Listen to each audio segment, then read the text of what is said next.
Tang bos, BMW 316i 1.6 auto tahun 2014. Kereta masih cantik lagi. Condition semua okey, tak ada masalah. Kereta ni hanya boleh loan kredit dan loan kedai sahaja. Kalau nak beli cash pun boleh. Kalau berminat boleh datang kedai, tengok kereta, boleh test drive. Kereta ni accident free, boleh jalan jauh, tak ada masalah. Jom kita tengok bahagian dalam.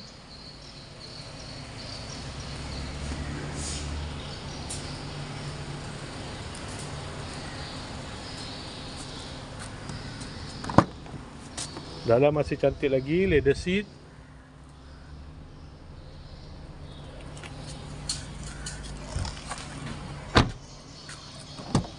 Kereta ni guna push start button. Aircon semua okey lagi. Aircon sejuk.